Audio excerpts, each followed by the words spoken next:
जय हिंद दोस्तों, आप सभी का आपके अपने यूट्यूब चैनल जीके नेक्स्ट में स्वागत है। आज हम देखने वाले हैं जो हिस्ट्री का मोस्ट इंपोर्टेंट टॉपिक है बौद्ध धर्म के बारे में। हम थ्योरी में क्लासेस करेंगे और इसमें थ्योरी में लिमिटेड कराऊंगा जो सीधा एग्जाम में क्वेश्चन बनने वाले। जब आप थ्योरी देखेंगे तो आपको समझ जाएंगे कि कितना लिमिटेड मैंने करवाया। तो चलो शुरू करते हैं आज का अपना टॉपिक। वीडियो के लास्ट तक जरूर बने रहें क्योंकि इससे आपका क्वेश्चन कभी गलत हो नहीं सकता अगर आपने पूरा वीडियो देख लिया तो। मैं इसकी गारंटी दे सकता हूँ। हमारा सबसे पहला क्वेश्चन हम पढ़ेंगे आज बौद्ध धर्म के बारे में, पूरा डिटेल में पढ़ेंगे जहाँ से क्वेश्चन बौद्ध धर्म में बन सकते हैं। सबसे पहले तो क्वेश्चन पूछेगा कि बौद्ध धर्म के संस्थापक किसे कहते हैं। मोस्ट इंपोर्टेंट है, सबसे पहले यही रटना है। पहला क्वेश्चन आपका रेडी है। पहला क्वेश्चन ताज़ा ताज़ा बना बनाया आपको कि बौद्ध धर्म के संस्थापक किन्हें कहते हैं। बौद्ध धर्म के संस्थापक कहते हैं गौतम बुद्ध को या महात्मा बुद्ध। गौतम बुद्ध लिख कर आ जाए या महात्मा बुद्ध लिख के आ जाए या भगवान बुद्ध लिख के आ जाए, उसमें कोई कन्फ्यूजन नहीं होना है। नाम व्यक्ति वही है, नाम अलग है। बौद्ध धर्म के संस्थापक की बात की जाए तो गौतम बुद्ध हो जाएंगे या महात्मा बुद्ध नाम लेके आ जाए, लिख के आ जाए तो कोई दिक्कत नहीं है। बौद्ध धर्म के संस्थापक गौतम बुद्ध या महात्मा बुद्ध। इनके अन्य नाम जो हैं, अन्य नाम भी याद रखना, ये भी एग्जामों में कई बार पूछ चुका है। इनके अन्य नाम की बात की जाए तो एक नाम तो इनका तथागत हो जाएगा। तथागत राय लिख के आ जाए तो भी कन्फ्यूजन नहीं होना। अगर तथागत राय भी लिख के आ जाए, तथागत राय तो कोई दिक्कत नहीं, तथागत राय। दूसरा इनका नाम हो जाएगा शाक्य मुनि भी कहते हैं। कौन सा नाम? शाक्य मुनि। और तीसरा है शाक्य सिंह। ये इनके उपनाम है। जो चौथा मोस्ट इंपोर्टेंट है, जो आपको बिल्कुल रट ही लेना है, उसको कौन सा है उपनाम में? The light of Asia. Asia का प्रकाश पुंज किसे कहते हैं? वो किनको कहते हैं? वो कहते हैं महात्मा बुद्ध जी को या गौतम बुद्ध जी को कहते हैं। मोस्ट इंपोर्टेंट अगर उपनाम में बात की जाए तो एशिया का प्रकाश पुंज, कई एग्जामों में क्वेश्चन बना, एशिया का प्रकाश पुंज किन्हें कहते हैं या द लाइट ऑफ एशिया किन्हें कहते हैं? महात्मा बुद्ध जी को कहते हैं। यहाँ से उम्मीद है कि आपके 2 से 3 क्वेश्चन कन्फर्म हो चुके हैं 100%। अगली स्लाइड देखते हैं। इसके बाद अगली स्लाइड में इनका जन्म के बारे में बहुत बार पूछता है। इनका जन्म होता है 563 बीसी में। बीसी मतलब होता है बिफोर क्रिस्ट। एक आप देखते हैं जैसे ये पे मैंने मान लिया कि 0 हो गया। 0 मतलब जब ये ईसा मसीह जी का जन्म हुआ तो ये कौन सा? ये 0 हो गया। जो ईसा मसीह के जन्म के बाद के समय को क्या कहते हैं? उसको कहते हैं एडी कहते हैं। एनो डोमिनी ईस्वी कहते हैं। और इनके जन्म के पहले के समय को बीसी कहते हैं, बिफोर क्रिस्ट कहते हैं। तो ये हमारा क्या लिखा है? बीसी लिखा है, बिफोर क्रिस्ट या ईसा पूर्व लिख के आ सकता है। ईसा पूर्व लिख के आ सकता है। भगवान बुद्ध का या महात्मा बुद्ध का या गौतम बुद्ध जी का जन्म कब हुआ था? जन्म हुआ था 563 बीसी। कब जन्म हुआ था? 563 बीसी में। कहाँ पर हुआ था? लुम्बिनी कपिलवस्तु में जन्म हुआ था। इंपॉर्टेंट है, अगर लुम्बिनी लिख के आ जाए तो लुम्बिनी नहीं कपिलवस्तु भी लिख कर आ सकता है क्योंकि एग्जामिनर कुछ भी बना सकता है। तो इम्पोर्टेंट हर लाइन में क्वेश्चन है। हर थ्योरी की जो मैंने हर एक लाइन लिखी है, हर लाइन में क्वेश्चन है। मैं आपको ज़्यादा वो नहीं लिख के लाऊंगा कि पूरा एक स्लाइड भर के लिख के ले आऊँ फिर उसमें बताऊँ, नहीं, पॉइंट टू पॉइंट लिखा होगा और जो हर पॉइंट से क्वेश्चन बनेगा 100% मैं गारंटी दे रहा हूँ। इनका जन्म कब हुआ था? जन्म हुआ था 563 बीसी में। कहाँ पर जन्म हुआ था इनका? लुम्बिनी कपिलवस्तु में इनका जन्म होता है। इसके बाद इनकी मृत्यु कोई निर्वाण कहते हैं बौद्ध धर्म में, महापरिनिर्वाण या मोक्ष कुछ भी दे सकता था। कब हुआ था इनका? 583 बीसी में। कब? 583 बीसी में। अब आप देखते होंगे जो बीसी लिखा रहता है, बीसी में समय क्या है? घटता हुआ क्रम में लिखा रहता है, समय घटते हुए क्रम में। और एडी लिखा हुआ रहता है बढ़ते हुए क्रम में। जैसे अब गौतम बुद्ध जी का जन्म कब हुआ? जन्म हुआ 563 बीसी में और मृत्यु कब होती है? 483 में। समय कैसे हो रहा है? घट रहा है। जैसे आज मान लीजिए मेरा जन्म अभी मान लीजिए 2010 में हुआ एग्जाम्पल और मेरी मृत्यु हो गई 2015 में हो गई, तो क्या इसमें बढ़ रहा है? एडी में समय बढ़ता है और बीसी में समय घटते हुए में दिखाई दे। इस वजह से आपको कन्फ्यूजन नहीं होना कि 563 बीसी दिया है और 483 बीसी। हाँ, जन्म इसमें 483 में हुआ होगा, मृत्यु 563 बीसी में हुई। ये आपको बिल्कुल कन्फ्यूजन नहीं रखना एक भी, क्योंकि एक एक क्वेश्चन इंपॉर्टेंट होता है। 563 बीसी में इनका जन्म होता है कहाँ पर? लुम्बिनी कपिलवस्तु में। और इनकी मृत्यु या निर्वाण कहाँ पर कब होता है? 583 BC Kushinagar. Most important Kushinagar कोई अगर कुशीनारा लिख के आ जाए तो कोई दिक्कत नहीं होता, कहीं कहीं कुशीनारा भी लिख के दे देता है। कुशीनगर कोई कुशीनारा लिख के दे देता है तो कन्फ्यूजन बिल्कुल भी नहीं होना है। इनकी जन्म होता है, मैं बार बार बोलूँगा क्योंकि मोस्ट इंपोर्टेंट है, 563 बीसी में जन्म होता है इनका लुम्बिनी कपिलवस्तु में। इनकी मृत्यु होती है 483 बीसी कुशीनगर जो वाराणसी के पास में है, कुशीनगर या कुशीनारा में होता है, मृत्यु होती है। ठीक है, इसके बाद इनके बचपन का नाम का एग्जाम में पूछो, इनके बचपन का क्या नाम है? इनके बचपन का नाम है सिद्धार्थ है। इनके बचपन का क्या नाम है? इनके बचपन का नाम है सिद्धार्थ। क्या नाम है इनके बचपन का? सिद्धार्थ नाम है। और इनके पिताजी का क्या नाम है? इनके पिताजी का नाम है सुद्धोधन। क्या नाम पिताजी का? इनका नाम है सुद्धोधन। जिनके पिताजी का नाम है सुद्धोधन, ये किसके? शाक गणराज्य के राजा थे। कहाँ के? ये शाक गणराज, ये शाक गणराज के इनके राजा थे, शाक गणराज के। पूछ भी सकता है कि इनके पिता किस गणराज्य के शासक थे, तो कहाँ के? शाक गणराज के इनके वो पिताजी जो नाम था इनके सुद्धोधन, वो शासक थे। इसके बाद इनकी माता, मोस्ट इंपोर्टेंट, माता का नाम क्या था? इनकी माता का नाम था महामाया। जो ये कौन सा? कोलीय वंश से संबंध है इनका। जो इनकी माता है, इनका माता किस वंश से संबंध पूछ सकता है? कोलीय वंश। कहाँ? किस वंश से? कोलीय वंश से इनकी माता का संबंध। पिता शाक गणराज्य से है और माता इनकी कहाँ से है? कोलीय वंश से। बचपन का नाम था इनके, बचपन के क्या नाम था इनके? बचपन का नाम था इनके सिद्धार्थ। बचपन का नाम था इनके सिद्धार्थ। और पिताजी का क्या नाम था? पिताजी का नाम था सुद्धोधन, जो शाक गणराज्य से थे। और इनकी माता का नाम था महामाया, जो कोलीय गणराज्य से थी, कोलीय गणराज्य से थी। आगे क्वेश्चन देखते हैं। अगला क्वेश्चन हमारा, इनकी जो माता थी, माँ कौन थी? इनकी माता थी महामाया। इनकी माता कौन थी? इनकी माता का नाम था महामाया। मैंने अभी आपको बताया है, जो कोलीय वंश से थी। और इनके पिता थे सुद्धोधन, जो शाक गणराज्य से थे। कहाँ थे? शाक गणराज्य से थे। इनके जन्म से संबंधित ये हम बातें समझते हैं। जो ये महामाया थी, जो इनकी माता थी, सिद्धार्थ की माता थी, क्योंकि ज्ञान की प्राप्ति से पहले जो भगवान बुद्ध, उनका नाम क्या था? सिद्धार्थ था। तो उनके जो जन्म हुआ था, सिद्धार्थ में बात कर रहा हूँ अभी, गौतम बुद्ध का ही नाम मैं सिद्धार्थ ले रहा हूँ। जब इनका जन्म हुआ था सिद्धार्थ का, ये महामाया थी, जो इनकी माता थी महामाया, वो कहाँ पर? वो अपने मायके जा रही थी। इनके जब इनका जन्म हुआ था, कहाँ पर? महामाया जी थी, ये अपने मायके जाते समय इनके रास्ते में जो आम का पूरा वो था, वन था, में सिद्धार्थ का जन्म हुआ। तो क्वेश्चन एक यहाँ से बन सकता है कि जब सिद्धार्थ की माता जी महामाया जी अपने मायके जा रहे थे, तो किस वन में इनका जन्म हुआ? आम्र वन में। 3-4 आम कुछ लिख के दे सकता है, एग्जामिनर बना सकता है अपने हिसाब से। तो किस आम्र वन में सिद्धार्थ का जन्म हुआ था? कहाँ जा रही थी? मायके जाते समय। सिद्धार्थ के जन्म के मोस्ट इम्पोर्टेंट 7वें दिन उनकी माता महामाया का निधन हो जाता है। पूछ सकता है कि सिद्धार्थ के जन्म के कितने दिन के बाद में इनकी माता महामाया का निधन हो गया था? 7 दिन ऑप्शन दे सकता है, 8 दिन दे सकता है, 15 दिन दे सकता है, या फिर 20 दिन दे सकता है, एग्जाम में कुछ भी। तो कितने दिन के बाद? 7 दिन के बाद इनकी माता महामाया का निधन हो गया था, भगवान बुद्ध के जन्म के बाद। तब इनके सिद्धार्थ का पालन पोषण कौन किया था? इनकी जो मौसी थी प्रजापति गौतमी।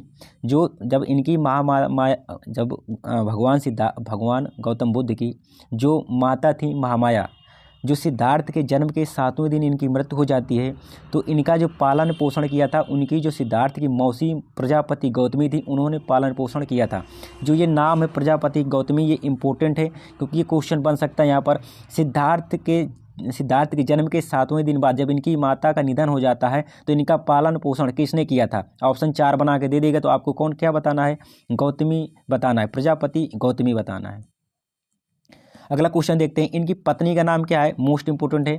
गौतम बुद्ध जी की पत्नी का नाम पूछ सकता है, तो पत्नी का क्या नाम था? पत्नी का नाम था यशोधरा। पत्नी क्या नाम था? पत्नी के इनकी नाम था यशोधरा। क्या नाम था? यशोधरा। शादी 16 वर्ष की अवस्था में हो गई थी। जो गौतम बुद्ध थे, इनकी शादी 16 वर्ष की अवस्था में हो गई थी। 12 वर्ष के बाद बेटे का जन्म होता है। कितने? शादी के 12 वर्ष के बाद बेटे का जन्म होता है। यानी 16 वर्ष की शादी में 12 वर्ष बाद बेटा हुआ, तो कितने वर्ष? 28 वर्ष की अवस्था में इनका पुत्र का जन्म हुआ। जो ये 12 वर्ष बाद बेटे का जन्म था।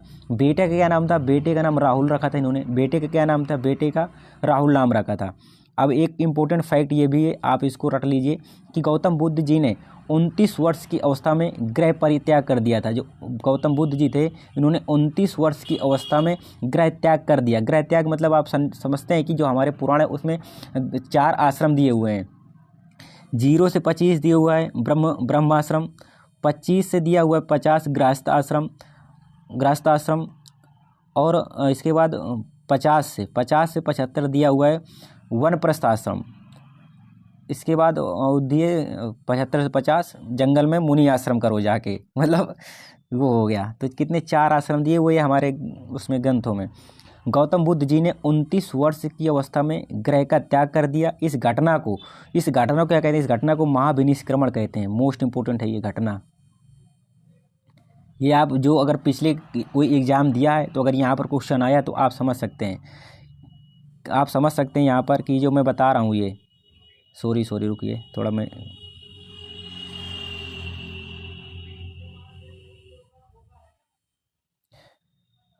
जो ये मैं बता रहा हूँ महाविनिष्क्रमण, ग्रह त्याग की घटना, जो मोस्ट इम्पोर्टेंट है, ग्रह त्याग की घटना को क्या कहते हैं? महाविनिष्क्रमण कहते हैं।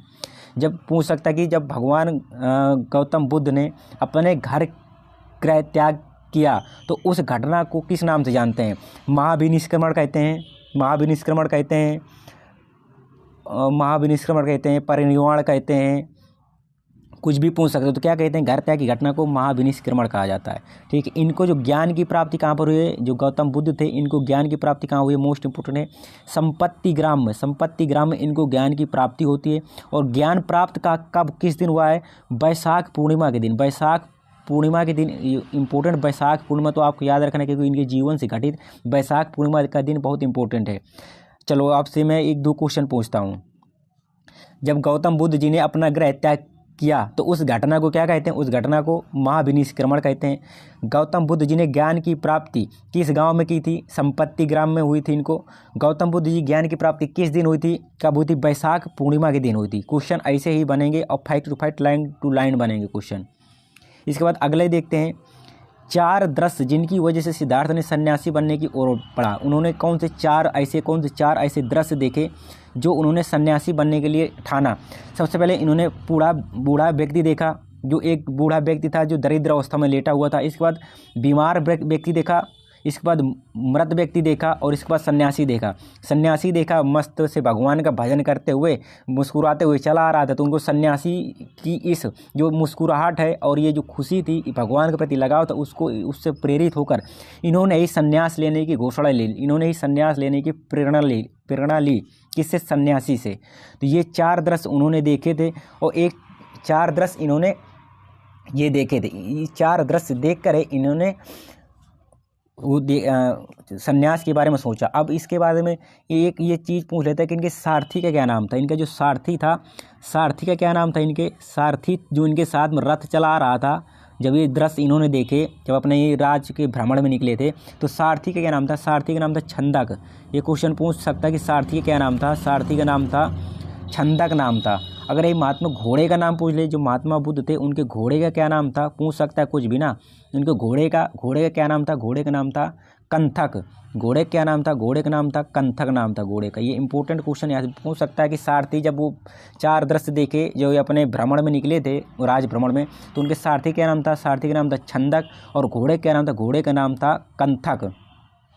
इनको मोस्ट इंपोर्टेंट है, पूछ सकता है कि किस वर्ष की अवस्था में ज्ञान की प्राप्ति हुई? 35 वर्ष की अवस्था में ज्ञान की प्राप्ति हुई। 35 वर्ष की अवस्था में ज्ञान की प्राप्ति हुई। 3-4 में भी आपको बता रहा हूँ कि इनको 16 वर्ष की अवस्था में इनके क्या हुआ? शादी हुई। 29 वर्ष की अवस्था में इन्होंने क्या किया? 29 वर्ष की अवस्था में इन्होंने गृह त्याग कर दिया। 29 वर्ष की अवस्था में गृह त्याग कर दिया। इसके बाद का 35 वर्ष की अवस्था में, 35 वर्ष की अवस्था में इन्होंने क्या हुआ? इनको ज्ञान की प्राप्ति। ज्ञान की प्राप्ति कितने वर्ष हुई? 29 और 6 कितना हो जाए? 35। तो 6 वर्ष बाद इनको ज्ञान की प्राप्ति कितने दिन बाद हुई? कितने वर्ष बाद? 6 वर्ष। आप मोटा लग सकते हैं कि 6 वर्ष लग गए इनको ज्ञान प्राप्ति के लिए। और ज्ञान की प्राप्ति कहाँ पर हुई? ये भी 35 वर्ष की अवस्था में ज्ञान की प्राप्ति हुई। कहाँ पर ज्ञान की प्राप्ति हुई? पीपल के पेड़ के नीचे। इस वजह से पीपल का पेड़ बहुत इंपॉर्टेंट है। आप पूछ सकता है कि भगवान बुद्ध को किस वृक्ष के नीचे ज्ञान की प्राप्ति हुई थी? पीपल का, नीम का, आम का, बरगद का, 3-4 आम दे देगा। तो किसका? पीपल के पेड़ के नीचे ज्ञान की प्राप्ति हुई। इसके बाद कहाँ पर ज्ञान की प्राप्ति हुई? उरुवेला। कौन सा? उरुवेला। मोस्ट इंपोर्टेंट उरुवेला जो बोध गया बिहार है, वहाँ पर इनको ज्ञान की प्राप्ति हुई। पूछ सकता है किस नदी के तट पर? निरंजना नदी पर। अगर निरंजना नदी न दे तो कौन सी? फाल्गु नदी दे देगा। फाल्गु नदी भी आपको नोट कर लेना। अगर निरंजना नदी नहीं आएगी तो कौन सी नदी? फाल्गु नदी ऑप्शन में दे सकता है, क्योंकि कहीं कहीं पर निरंजना की जगह में फाल्गु नदी भी दिए हुए हैं ना। तो निरंजना नदी के तट पर या फाल्गु नदी के तट पर इनको कहाँ की ज्ञान की प्राप्ति होती है? किस दिन ज्ञान की प्राप्ति होती है? वैशाख पूर्णिमा के दिन। किस दिन? वैशाख पूर्णिमा के दिन इनको ज्ञान की प्राप्ति होती है। कौन सी ज्ञान की प्राप्ति है? और ज्ञान की प्राप्ति को यहाँ क्या गया है, मैं ग्रह त्याग की घटना को क्या बताया मैंने, ग्रह त्याग की घटना को मैंने अभी आपको क्या बताया था, ग्रह त्याग की घटना को महाविनिष्क्रमण बताया है। और ये ज्ञान प्राप्ति की घटना को क्या बताया कि इसको ज्ञान प्राप्ति घटना को संबोधि कहते हैं। जो ये ज्ञान प्राप्त हुआ है इस घटना को क्या कहते हैं, संबोधि कहते हैं। ज्ञान की प्राप्ति पीपल के पेड़ के नीचे हुआ है, उरुवेला बोध गया में हुआ है, निरंजना नदी या फाल्गु नदी के तट पर हुआ। किस दिन हुआ है? वैशाख पूर्णिमा के दिन हुआ है। ये फैक्ट टू फैक्ट सभी क्वेश्चन है। अगला इसके बाद देखते हैं, इसके बाद अगला देखते हैं, घर छोड़ने की घटना। मैंने बताया अभी आपको कि घर छोड़ने की घटना को क्या कहते हैं, महाविनिष्क्रमण कहते हैं, महाविनिष्क्रमण कहते हैं। ये इंपॉर्टेंट, ये तीनों घटनाएं जो मैं लिखे हुए तीनों घटनाएं सीधा डायरेक्ट एग्जाम में छपती हैं सीधा। घर छोड़ने की घटना क्या कहते हैं, महाविनिष्क्रमण कहते हैं। ज्ञान प्राप्ति घटना को क्या कहते हैं, संबोधि कहते हैं। क्या कहते हैं? ज्ञान प्राप्ति की घटना को क्या कहते हैं, संबोधि कहते हैं। कहाँ पर ज्ञान की प्राप्ति हुई है? उरुवेला बोध गया में इनको ज्ञान की प्राप्ति हुई है। जो ये पहला उपदेश देंगे, पहला उपदेश की घटना को क्या कहते हैं, धर्म चक्र प्रवर्तन कहते हैं। मोस्ट इंपॉर्टेंट, ये तीनों आप मोस्ट इंपॉर्टेंट रट लीजिए। जो मैंने लाइनें जितनी लिख ली है ना वो सब क्वेश्चन वाली हैं। इनका पहला उपदेश के बारे में जो मोस्ट इंपॉर्टेंट क्वेश्चन बनता है, मोस्ट इंपॉर्टेंट पहला जो उपदेश दिया था इन्होंने, पहला उपदेश की घटना को मैंने आपको बताया क्या कहते हैं, प्रथम उपदेश की घटना को क्या कहते हैं, धर्म परिवर्तन, धर्म चक्र परिवर्तन कहते हैं। मैं ऊपर भी लिख लिया और यहाँ पर लिख लिया है कि एक दो बार रिवीजन हो जाएगा। पहला उपदेश, प्रथम उपदेश की घटना क्या कहते हैं, धर्म चक्र परिवर्तन कहते हैं। पहला उपदेश इन्होंने कहाँ दिया था, ऋषि पत्तनम सारनाथ में दिया था। Most most most most important है, जितना आप लगा सको। कहाँ पर? ऋषि पत्तनम सारनाथ में इन्होंने अपना पहला उपदेश दिया था। मोस्ट इंपॉर्टेंट है, पहला उपदेश कहाँ पर दिया था, ऋषि पत्तनम सारनाथ में। जो 5 ब्राह्मण थे, कौन? 5 ब्राह्मण थे, 5 ब्राह्मणों को इन्होंने अपना पहला उपदेश दिया था। 5 ब्राह्मण कौन थे? एक तो कौंडी था, कौंडिन्य, वप्पा, भोदिया, मादनामा और अस्सा। ये 5 ब्राह्मण थे जिनको इन्होंने पहली बार इनको अपना उपदेश दिया था। उपदेश कहाँ पर पहला दिया था? ऋषि पत्तनम सारनाथ में। और उपदेश जो पहला दिया था उसको क्या, उस घटना को क्या कहते हैं, धर्म चक्र प्रवर्तन कहते हैं। अगला क्वेश्चन देखते हैं अपना, जो बौद्ध भिक्षु संघ बनाया गया था, ये कहाँ पर? बौद्ध भिक्षु संघ कहाँ पर बना था? ये वाराणसी में बनाया गया था, बौद्ध भिक्षु संघ। और बौद्ध भिक्षु संघ भी बनाया गया था। बौद्ध भिक्षु संघ कहाँ पर? वाराणसी में बना था। और बौद्ध भिक्षु संघ कहाँ बना था? ये वैशाली में बना था, भिक्षु संघ। इसके किसके कहने पर? जो इनका शिष्य था आनंद के कहने पर इन्होंने बौद्ध भिक्षु संघ का बनाया। जो सबसे पहले इसमें शामिल हुई थी वो कौन थी? वो गौतमी, प्रजापति गौतमी थी, जिनकी माता के 7वें दिन के मृत्यु के बाद इनका पालन पोषण किया था। किसने? प्रजापति गौतमी और आम्रपाली। ये 2 महिलाएं थीं, जो पहली महिलाएं थीं जो बौद्ध भिक्षुणी संघ में शामिल हुई थी। मोस्ट इंपॉर्टेंट, मैं बता रहा हूँ ना कि मेरी हर स्लाइड इंपॉर्टेंट है, क्योंकि मैंने ज़्यादा भौकाल में नहीं लिख के लाया कि पूरा स्लाइड का पेज भर के ले आऊँ, नहीं, पॉइंट टू पॉइंट मिलेगा जो सीधा एग्जाम में छपेगा। सबसे पहला उपदेश कहाँ पर दिया था वो आगे बताऊंगा। सबसे अधिक उपदेश कहाँ पर दिए इन्होंने? सबसे अधिक दिए श्रावस्ती में। सबसे अधिक उपदेश कहाँ दिए? श्रावस्ती यूपी में है। सबसे ज़्यादा अनुयायी कहाँ पर रहते थे इनके? सबसे ज़्यादा अनुयायी कहाँ रहते थे? वो श्रावस्ती में रहते। पूछ सकता है ना कि बौद्ध धर्म के जब गौतम बुद्ध जी थे तो इनके सबसे ज़्यादा अनुयायी कहाँ पर थे? सबसे अधिक अनुयायी कहाँ थे? श्रावस्ती में थे। इनके सबसे ज़्यादा अनुयायी कहाँ पर थे? इनके सबसे सर्वाधिक अनुयायी कहाँ पर थे? श्रावस्ती में थे। अंतिम उपदेश कहाँ पर दिया था? अंतिम उपदेश कहाँ पर दिया था? कुशीनगर में। और मैंने मृत्यु बताई थी इनकी कहाँ पर हुई थी? मृत्यु या परिनिर्वाण भी कहाँ हुआ था? कुशीनगर में। क्योंकि अब अंतिम उपदेश दिया ना, तो इसका मतलब है कि इसके उपदेश के बाद इनकी मृत्यु या निर्वाण हो चुका होगा। तो अंतिम उपदेश कहाँ पर दिया था? कुशीनगर में दिया था। सबसे अधिक उपदेश कहाँ पर दिए हैं? श्रावस्ती में दिए हैं। सबसे अगर जहाँ पर अधिक उपदेश देंगे तो सबसे अधिक बार रुके भी होंगे ना। सबसे सर्वाधिक समय कहाँ पर बिताया होगा?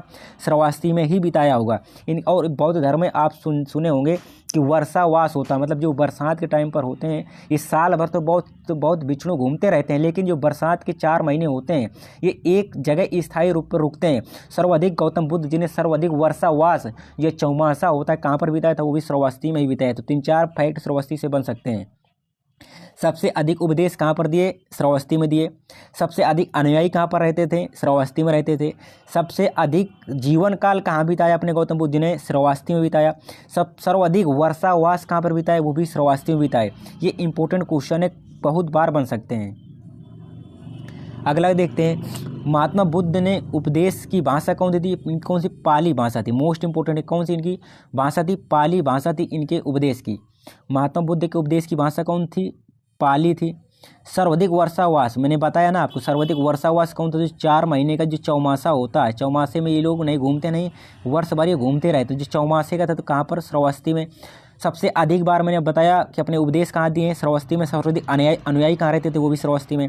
अंतिम वर्षावास कहाँ पर बिताया? अंतिम वर्षावास कुशीनगर में बिताया। अंतिम वर्षावास कहाँ पर बिताए? कुशीनगर में बिताए। मैंने आपको बता दिया, सबसे अधिक उपदेश श्रावस्ती में, अंतिम उपदेश कुशीनगर में। अब प्रथम उपदेश मैंने आपको बता दिया कि सबसे अधिक उपदेश श्रावस्ती, और इसके बाद पहला उपदेश ऋषिपत्रम सारनाथ में। ये सब इम्पोर्टेंट फैक्ट हैं। इसके बाद बौद्ध धर्म में त्रिरत्न होते हैं। बौद्ध धर्म में त्रिरत्न कौन कौन से हैं? एक बौद्ध, धम्म और संघ। बौद्ध, धर्म, संघ, ये कौन से? ये बौद्ध धर्म के त्रिरत्न होते हैं। ऑप्शन में 3 ऑप्शन ये दे सकता है और एक ऑप्शन और दे देगा, पूछ लेगा इनमें से कौन सा नहीं है, कौन सा है। इस वजह से इनके तीनों ये इम्पोर्टेंट है। अगला क्वेश्चन देखते हैं, बौद्ध धर्म के कितने? बौद्ध धर्म में 10 शील हैं। आप अगर ये ना याद करना चाहें तो 10 तो आप याद ही सकते हैं कि बौद्ध धर्म में कितने शील हैं? 10 शील हैं। पहला कौन सा है? अहिंसा है। दूसरा है सत्य। तीसरा है आस्ते, मतलब चोरी ना करना। चौथा है व्यभिचार न करना। पाँचवां मद्य का सेवन न करना, दारू शराब का न पीना। पाँचवां है असमय भोजन न करना। सातवां सुखप्रद बिस्तर पर न सोना। आठवां धन का संचय न करना। नौवां नृत्य गान आदि से दूर रहना। और 10वां स्त्रियों का संसर्ग न करना। ये कौन सा है? ये बौद्ध धर्म के 10 शील हैं। इसके बाद अगला क्वेश्चन है, जो बौद्ध धर्म की शिक्षाएं हैं, कौन सी? बौद्ध धर्म की जो शिक्षा हैं बौद्ध साहित्य में, बौद्ध साहित्य की जो है उसमें कितने अष्टांगिक मार्ग दिए हैं? बौद्ध धर्म के कितने अष्टांगिक मार्ग बताए गए हैं? बौद्ध धर्म में कौन से अष्टांगिक मार्ग बताए गए? बौद्ध धर्म की जो शिक्षाएं हैं, बौद्ध धर्म की शिक्षाएं कौन कौन सी? एक तो इसमें बताए गए कि बौद्ध धर्म की शिक्षाओं में दुख है, और क्या बताए? दुख का कारण भी है। एक और क्या इनकी शिक्षा बताई गई है? दुख का कारण भी है। दुख का कारण है, अगर कारण है तो दुख का निवारण भी है। तो और एक से बताया गया कि दुख का निवारण भी है।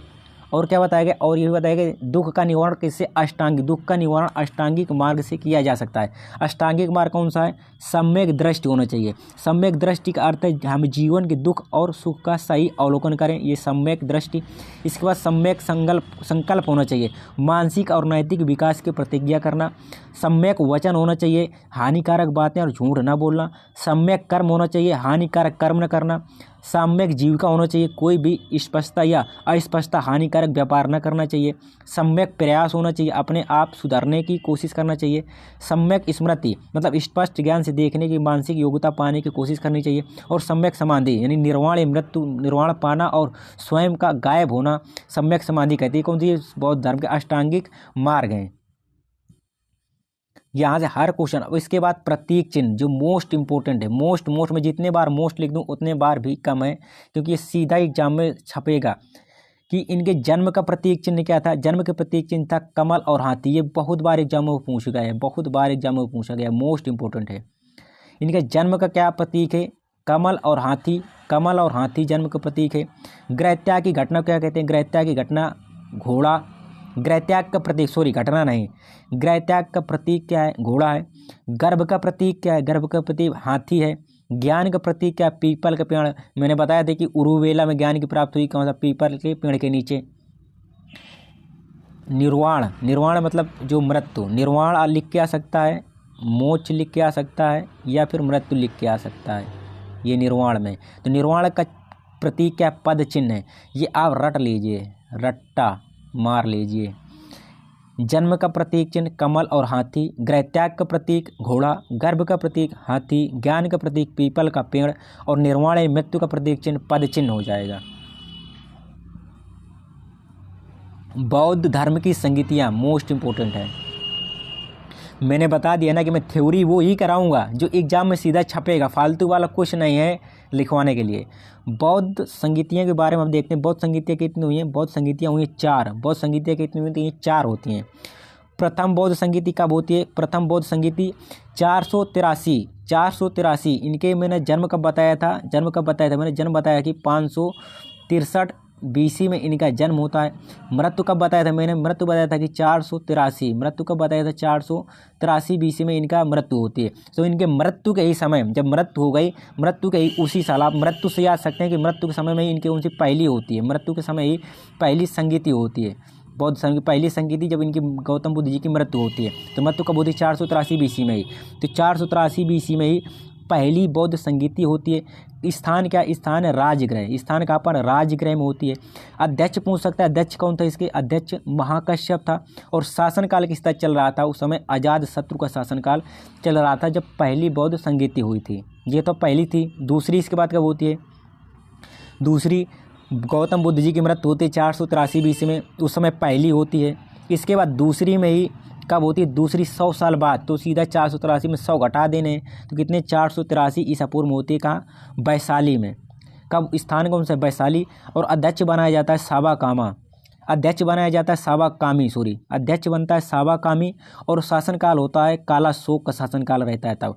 तृतीय बौद्ध संगीति होती है 200-250 आप लगाते हैं, किसी को चंदा देते हैं ना, मतलब आप तीसरे दोस्त की शादी में गए, उसको 250 का चंदा दे दिया। तो कब? 251 में पाटलिपुत्र बिहार में। इसका कौन था? मोगली पुत्र था इसका वो। तीसरी जब बौद्ध संगीति होती है तो इसका अध्यक्ष कौन था? मोगली पुत्र इसका अध्यक्ष था। मोगली कुछ संस्कृत में लिखा, संस्कृत को आप भूल जाइए। कौन था? मोगली पुत्र था। शासनकाल किसका चल रहा था? शासनकाल चल रहा था अशोक का। चौथी बौद्ध संगीति कब होती है? प्रथम शताब्दी में या 1 AD में। कब? 1 AD में, 1 ईस्वी में, या प्रथम शताब्दी में होती है। कहाँ पर होती है? कुंडलवन। कहाँ पर होती है? पहली कुंडलवन में होती है। और इसका जो अध्यक्ष, इसका अध्यक्ष कौन था? अध्यक्ष था इसका वसुमित्र। अध्यक्ष कौन था? वसुमित्र था। और उपाध्यक्ष अश्वघोष था। शासनकाल किसका चल रहा था? शासनकाल चल रहा था कनिष्क का। शासनकाल किसका चल रहा था? कनिष्क का चल रहा था। और अभी पाँचवीं एक होती है, पाँचवीं बौद्ध संगीति। पाँचवीं बौद्ध संगीति होती है 1871 में। कब होती है? 1871 में। कहाँ पर होती है ये मांडले म्यांमार में होती है। कहाँ पर? मांडले म्यांमार में होती है पाँचवीं बौद्ध संगीति। तो आप उम्मीद है कि बौद्ध संगीति आपको रट कर जाना है, यहाँ से क्वेश्चन बनता है बौद्ध संगीति से। अगला क्वेश्चन देखते हैं, जो बौद्ध धर्म के कितने त्रिपिटक हैं? बौद्ध धर्म के त्रिपिटक कौन कौन से? पूछ सकता है। कितने? 3 त्रिपिटक हैं। कौन कौन से हैं? सॉरी रुकिए, थोड़ा मैं मिटा दूँ, ये लिख दिया। बौद्ध धर्म में कितने? 3 त्रिपिटक हैं। कौन है? एक तो विनय पिटक है, एक सुत्त पिटक है, और एक अभिधम्म पिटक है। सुत्त पिटक से 2 बातें आपको याद रखना है। क्या रखना है? ये उपाली शिष्य ने लिखा था। कौन सा? उपाली शिष्य ने लिखा था। उपाली शिष्य ने लिखा था इसको। उपाली शिष्य ने लिखा था। इसमें क्या बताया? इसमें बौद्ध संघ के नियम बताए गए हैं। इसमें क्या बताया गया है? बौद्ध संघ के नियम बताए गए हैं। इसमें पेन नहीं चल रहा है, मैं जो बोल रहा हूँ उसको आप गौर करिए। सुत्त पिटक में किसने लिखा है? इनका जो आनंद शिष्य था, जिसके कहने पर बौद्ध भिक्षुणी संघ बनाया गया था, शिष्य आनंद के कहने पर, उसका सुत्त पिटक इसने लिखा है। इसमें किसके बारे? इसमें गौतम बुद्ध के उपदेश बताए गए हैं।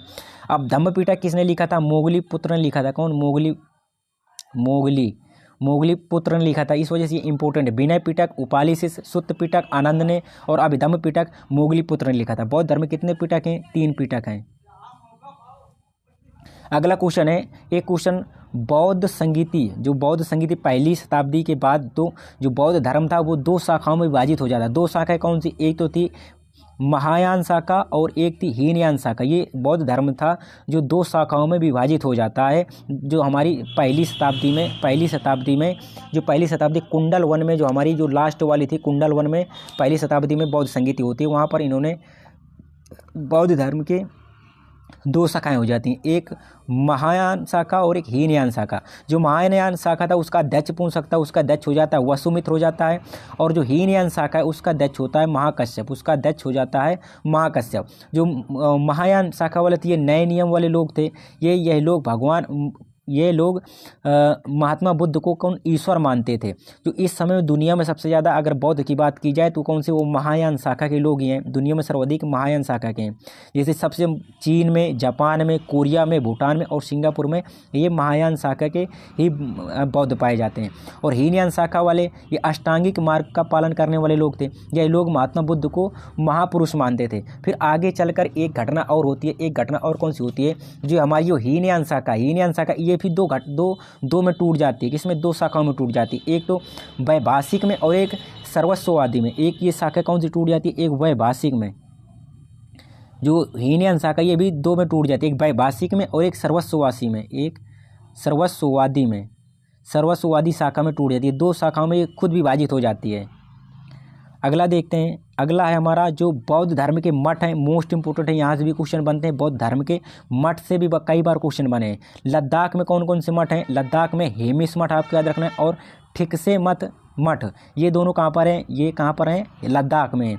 सिक्किम में कौन कौन से मठ हैं? सिक्किम में आपको मिल जाएंगे रोमटेक मठ और लिंगडम मठ मिल जाएगा। कहाँ पर? सिक्किम में। और हिमाचल प्रदेश में कौन मिल जाएगा? हिमाचल प्रदेश में मिल जाएंगे ताबो, सिसूर और मैक्लोडगंज। जो आपने धर्मशाला सुना होगा, धर्मशाला यहीं पर ही, धर्मशाला में मैक्लोडगंज। जो बौद्ध धर्म के 14वें दलाई लामा, कौन 14वें हैं? कौन? जिनका दलाई लामा, ये यहीं पर रहते हैं। दलाई लामा यहीं पर रहते हैं इसी मठ में। इस वजह से इंपॉर्टेंट है। हिमाचल प्रदेश के ताबो, ससूर और मैक्लोडगंज। अरुणाचल प्रदेश में कौन से? अरुणाचल प्रदेश में तवांग मठ है, मोस्ट इंपोर्टेंट है। कर्नाटक में कौन सा मठ है? कर्नाटक में वेलकुप्पे मठ है। कर्नाटक में कौन सा? बेलकुट्टे मठ था। ये थे मैंने बौद्ध धर्म से जो इंपॉर्टेंट क्वेश्चन है, जो बनने की उम्मीद है, या यहाँ से बनने की उम्मीद नहीं, बनते ही 100% वो मैंने सब कुछ करवा दिया है। इसकी अगर PDF चाहिए तो आप हमारे टेलीग्राम चैनल से जुड़ सकते हैं। वहाँ पर मैं आपको इसकी PDF प्रोवाइड कर दूँ। अगर वीडियो में दम लगा हो, कंटेंट में दम लगा हो और टाइम की बचत की हो मैंने, तो वीडियो को लाइक करें, चैनल को सब्सक्राइब करें। जय हिंद, जय भारत।